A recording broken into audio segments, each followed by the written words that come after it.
મારા દરેક વાલા મિત્રોને જય શ્રી કૃષ્ણ. મારું નામ કમલેશ દવે, સામવેદ આચાર્ય, સુરત, ગુજરાતી. મિત્રો, આજે આપણે વાત કરીશું તપસ્યા વિશેની.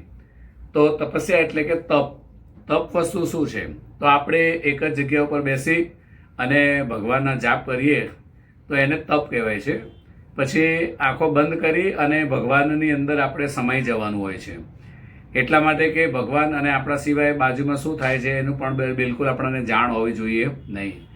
જેમ એક ઉદાહરણ તરીકે આપણે કોઈક વાર સારું મૂવી જોવા બેસીએ, એમાં આપણાને એટલું મન લાગી જાય છે, કંઈક એવી સ્ટોરી હોય છે તો આજુબાજુમાં કદાચ કોઈ કંઈ બૂમ પાડી હોય અથવા શું બની જાય તો આપણાને વસ્તુનો ખ્યાલ નથી આવતો, કારણ કે આપણે એ સ્ટોરીની અંદર મશગુલ હતા.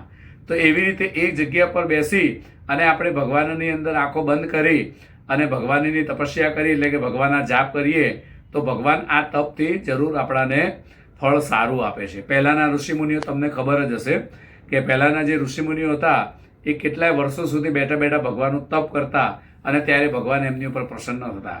આજે આપણે 1-2 મિનિટ અથવા તો 5-10 મિનિટ કે વધારેમાં વધારે તમે 20 મિનિટથી વધારે ભગવાનની પૂજા કરવા ઘરમાં કદાચ નહીં જ બેસતા હશો. એમાં પણ આપણું મન કેટલી વાર તો જો બહેનો હોય ને તો કિચનમાં એમનું મન ચાલ્યું જાય, જો ભાઈઓ હોય તો એમને મોડું થતું હોય તો ઘડિયાળ તરફ એમની નજર જતી હોય. તો આપણે ભલે 1-2 મિનિટનું તપ કરો, પણ એવું તમે તપ કરો કે ભગવાન અને તમારા સિવાય કોઈ દેખાય નહીં. તો એનું નામ છે તપસ્યા. તપ એ વસ્તુ સારી છે. બીજા નંબરમાં કે અમુક વર્ષો વીતી જાય, ઘણા જણા કંઈક ભગવાનની મૂર્તિ લાવે એવી અને પછી એમ કે હવે આ મૂર્તિ નાની છે અથવા પિત્તળની છે અને ચાંદીની લાવી છે. તો એ તમે કોઈ દિવસ ભૂલથી પણ કરતા નહીં, કારણ કે એ તમે કરો છો એ તમારી મોટામાં મોટી જીવનની ભૂલ છે.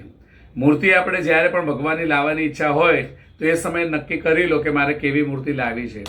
પછી 15-20 વર્ષ 25 વર્ષ પૂજા કરતાં કરતાં જ્યારે ભગવાન એ જ તમને સારું ફળ આપે તો તમને એ ભગવાને કાઢી અને ચાંદીના ભગવાનને લાવવાની ઈચ્છા થાય છે, પણ તમને એનો ખ્યાલ નથી કે આ ભગવાનની તપસ્યાના કારણે આજે આપણા ઘરની અંદર આ ચાંદીની મૂર્તિ ખરીદી શકીએ એટલું આપણાને ભગવાને શક્તિશાળી બનાવ્યા છે. તો કોઈ દિવસ એવી ભૂલ કરતા નહીં, એક જ ભગવાનની પૂજા કરવાની, તો એને કહેવાય છે તપ. એવી રીતે ઘણી બધી આ વસ્તુઓ સારી છે. આપણે કોઈ પણ જગ્યાએ નોકરી કામ ધંધો ચાલુ કરીએ ને મિત્રો, તો એ જગ્યા ઉપર આપણે અમારા ગુરુજી એવું કહેતા કે 1000 દિવસ ભોગ આપવો, એટલે કે 1000 વર્ષ આપણે ભગવાન ત્યાં 3 વર્ષ સુધી એ મહેનત એની પાછળ કરીએ છીએ, ત્યારે જતા એનું સારું ફળ આપણને મળે છે. મિત્રો, જો આ વિડીયો સારો લાગે તો સબસ્ક્રાઈબ કરજો, શેર કરજો, કોમેન્ટ કરજો અને લાઈક કરજો. જય શ્રી કૃષ્ણ.